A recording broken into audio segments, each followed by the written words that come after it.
Hello, my friends. Super excited to be here with you today. My name is Holly Lewis. For those of you who don't know me, I am a stress, burnout, and productivity coach. I love talking about stress, how to reduce it, how to get out of burnout, how never to go back there, all the things. So, I want to explain to you today, give you some information about your go-to stress response. Now, you might not think of stress responses as a habit, but they absolutely are. And I apologize if this thing is going to be backwards because I don't know how to fix it. And I'm just going to go with it. And if you have questions, let me know. All right. So let's talk about your go-to stress response. All of us, all humans, are motivated by what's called the motivational triad. And that motivational triad is basically our default programming, our operating system in our mind. And it has three goals: avoid pain, seek pleasure, conserve energy. Everything we do has to do with this. And this is our default. So it's very hard. You have to be very cognizant that this is what our brains are programmed to do. And the reason for this, as you can imagine, is when we lived in the cave or even before the 1800s, life was dangerous. And so we were programmed to avoid pain so that we lived longer. So if you remember nothing else, remember safe. It's got to be safe. It's got to feel good. And it's got to be easy. This is why you don't want to get up off the couch to go exercise. This is why you have a stress response, because you don't feel safe. All right. So let's talk about safety a little bit. So your mind, your brain does not know the difference between real and what I call fake or faux danger. And humans are the only species on the planet who can think something into being unsafe. Okay.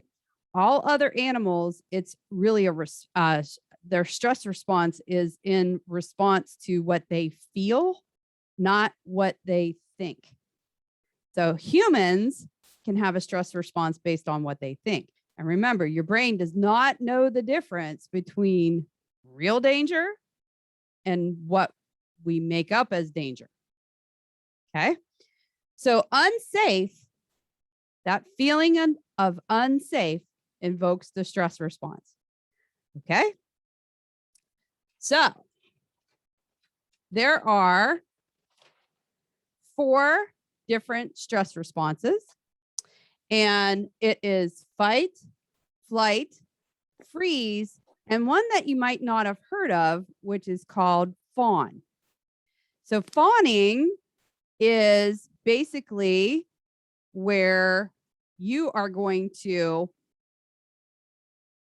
people please, for lack of a better word. But I'll get into that here in a minute. But here's the thing. We all learned a default pattern when we were kids and young adults of how we handle stress. And usually that pattern is modeled after one or both of our immediate caregivers.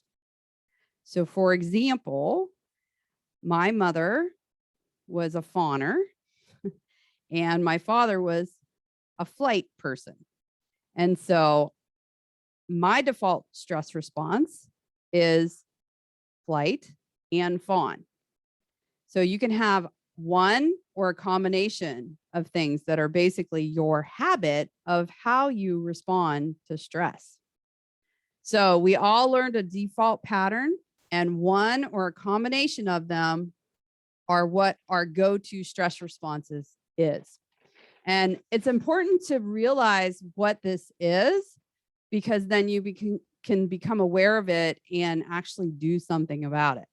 So you might not have heard these stress responses described in this way before. So I want to take some time to talk to you really about the 4 stress responses and what are some common ways that if you're doing this, you would be doing. So in the fight response, you would be having a thought. You might not realize that you're having this thought, but of defeating the threat will make me safe. Beating it down. It's feelings of anger, and you feel like stomping or screaming or yelling or hitting. Your stomach might be in knots. So it's a very physical reaction to stress. Okay, just remember it's very physical. All right, the flight response, you might be thinking, perfection will make me lovable and safe. I have to be perfect. That was definitely me. I have to be perfect. And some of the symptoms of this are you're over busy, overworking, do. When you're not doing, you're thinking about doing. This was me. My mind never shut up. If I wasn't doing something, I was thinking about doing something or planning the next thing that I was going to be doing. And then when you're also having obsessive thoughts about doing it right, I got to do this right. This is right. This is right. That word right is always in your mind.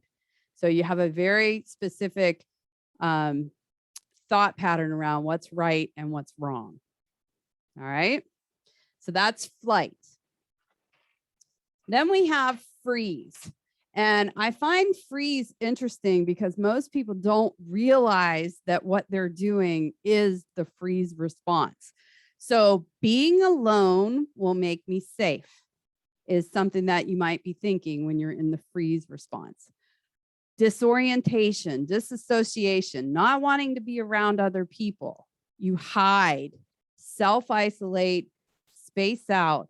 And then here is the other thing that's really interesting about this is that you self-numb by either going to sleep, scrolling on your phone, watching TV, binging Netflix forever, eating, drinking, anything that will kind of numb your feelings.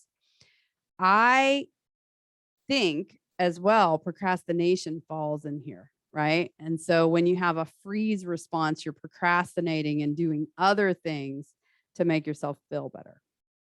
And then we have fawn. And what you might be thinking on the fawn response is it is safer to just give in. Where I see a lot of people who have a habitual fawn response is people who are, yes. So combination of flight and fight. Yes, for sure. And I am a combination of flight and fawn. So, but on the fawn response, it's safer to give in. You agree just to avoid conflict. So you just say, yep, you're right. Or you over apologize. You're constantly apologizing.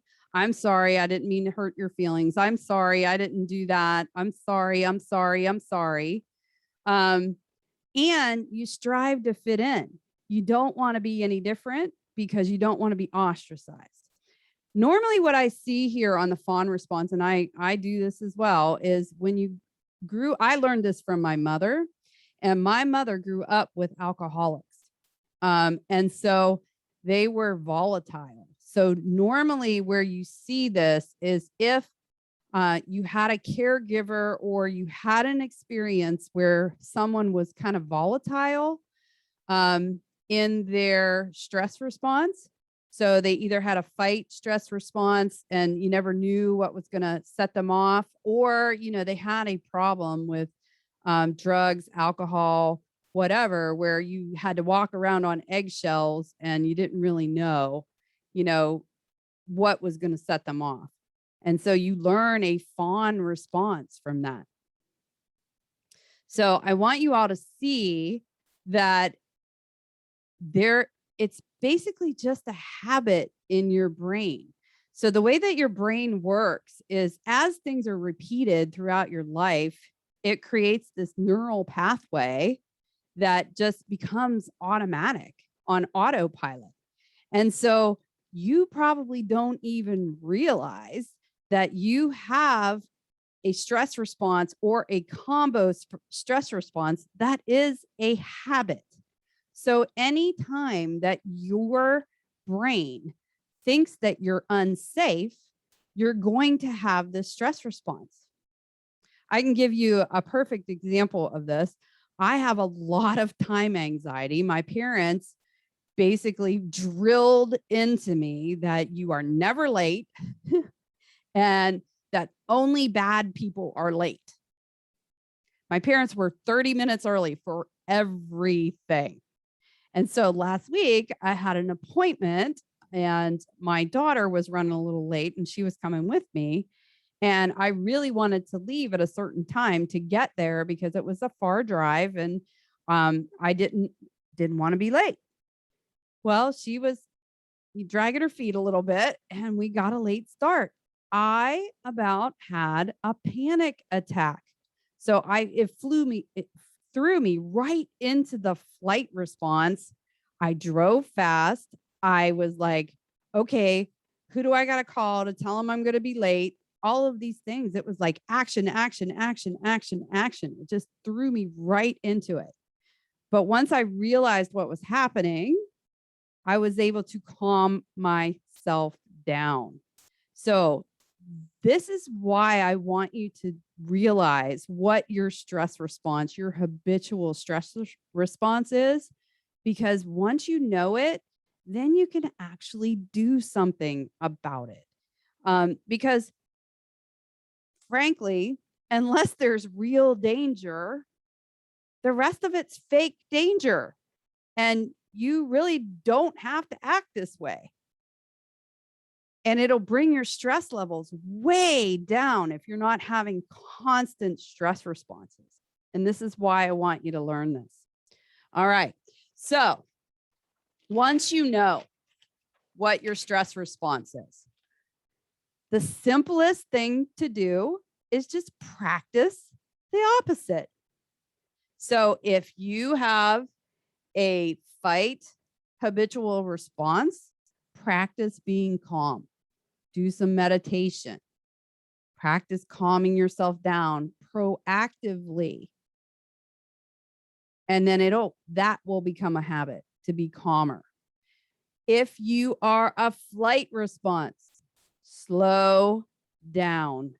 This was so hard because I was a do person because I had a habit of being in a flight response. And so I really had to mindfully slow down, put a lot more space in my calendar. I had to put a lot more space in my days. I had to do a lot of work on taking care of me first to slow down. So there's all kinds of ways that you can actually slow down. But if that's your response, you need to learn how to slow down. Freeze.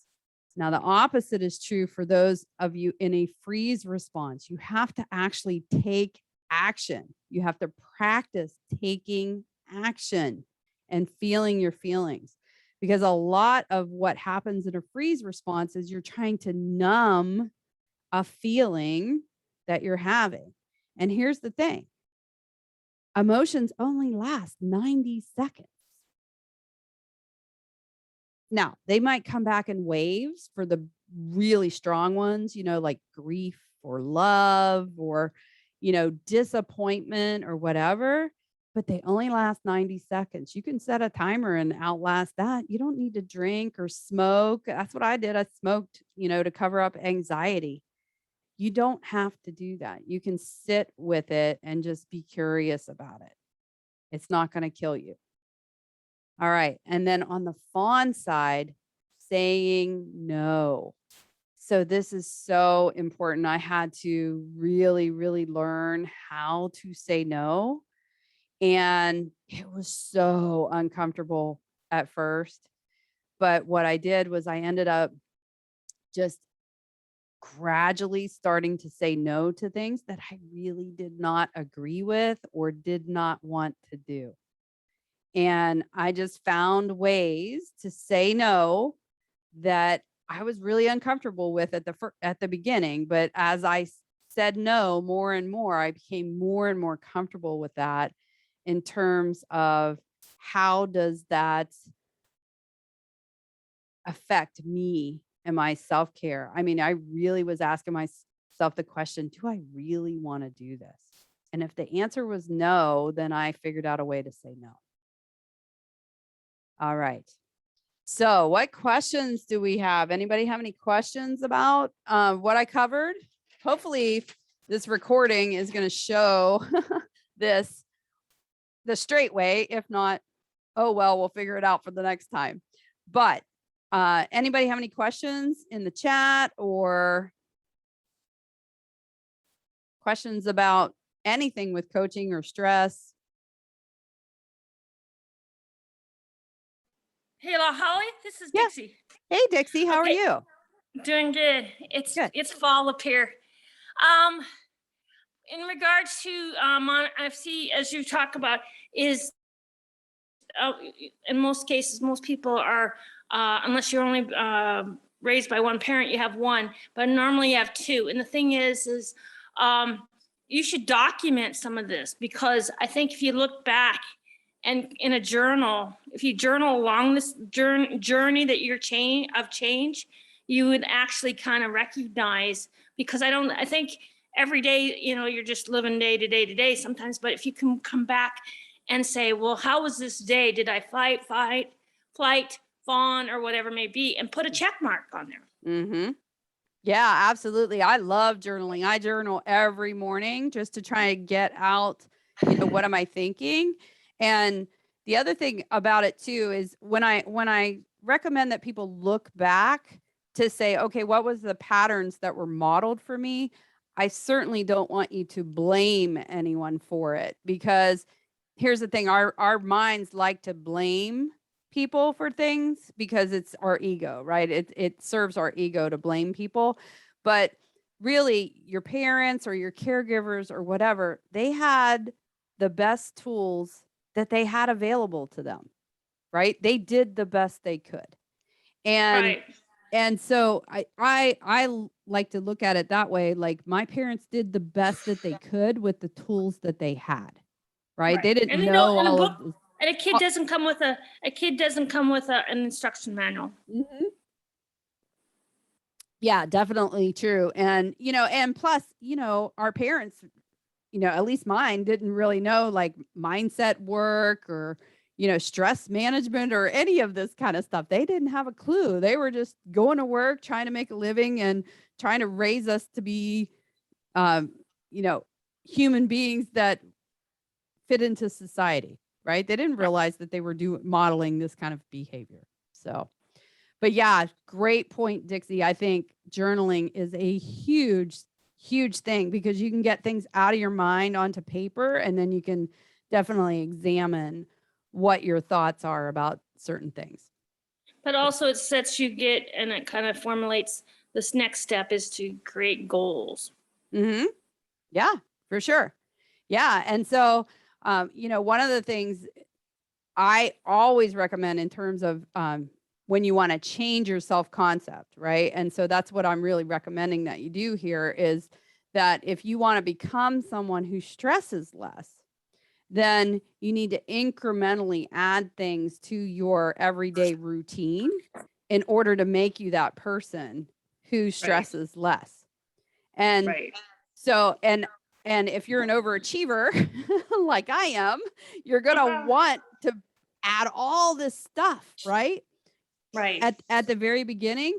But here's the thing, right? Back in the beginning here, when we talked about the motivational triad, your brain wants stuff to be easy. And so if you try to implement a routine that's hard, you're only going to do it for about 5 days, because your brain's going to be saying, this is too hard. This is too hard. So you have to find something that is not hard, right? That actually you like to do. That's why they always say, you know, on the exercise side, you really should focus on the things you like to do, because you got to trick your brain. When I started my exercise habit, I literally said, okay, I'm going to move for 5 minutes a day. I can do 5 minutes. I know I can. And then once I got good at 5 minutes, I bumped it to 10 minutes. And now I walk for an hour a day. And that's normal. That's a habit for me, but it started at 5 minutes. Right, but also they say after 90 days, you'll have it set into your It's actually agenda. longer than that. Well, it Is can it? be shorter and it can be longer. So it's actually 166 days. And it depends on how many times it's repeated. So the way that you create a neural pathway is that it has to be repeated over and over and over and over and over again. That's why, Right. you know, changing your habit of your stress response, you have to catch yourself and say, no, we're not doing that. You have to just redirect yourself over and over and over and over again until your brain learns, oh, wait, we're not doing this anymore. It's kind of like making sure that my kitchen is always clean at the end of the day. Yep. Absolutely. Absolutely. Yep. And it is so fascinating to me. Like, I never realized, you know, probably before I began this journey of life coaching, I never realized that we had everything is a habit, right? Basically, how we think is a habit, how we act is a habit. All of these things are a habit. And you don't realize it, but that's the way your brain works, right? That's how it conserves energy. Is it puts everything like basically on a tape autopilot so that you don't have to really think about it all that much. It just happens. So, hi, Dana. Oh, can't hear Dana. All right. Well, my friends, any other questions that you guys have? Because I'm going to wrap this up. I didn't want to go too long. This is actually a good presentation, and I think you highlighted about three main points, and it's setting in repetition, setting goals, looking at yourself, right? Mm-hmm. Yeah, and that you're not broken because you have this stress response, right? It's a habit. You learned it. It was modeled for you. And so now, you know, if you don't like it, now if you know, okay, this is what I do, then you're aware and you can do something about it. Exactly. Yep, for sure. All right. And just, you know, as a conclusion, if you're ready, right? If you want to talk about life coaching, I have openings for the rest of the week to talk about discovery call, like what is happening in your life, all of those things. If you're interested, just message me. It's not a hard sell. Believe me, it's just a conversation like this. And I hope that this was really helpful for everyone. And hopefully, I don't know, is this backwards for you guys? No, you're good. You're good. Just Okay. a little. You got to have your writing has to be a little bit Bigger. larger. Yeah, but it's the right direction for you. You can read it. Yeah. Okay, because it looks backwards to me. I'm like, oh my gosh, I was freaking out before. So, all right, everybody. Well, thank you so much. And I hope you have a wonderful, wonderful day. You too. Take care. All right. Thank you. Bye-bye. Bye-bye.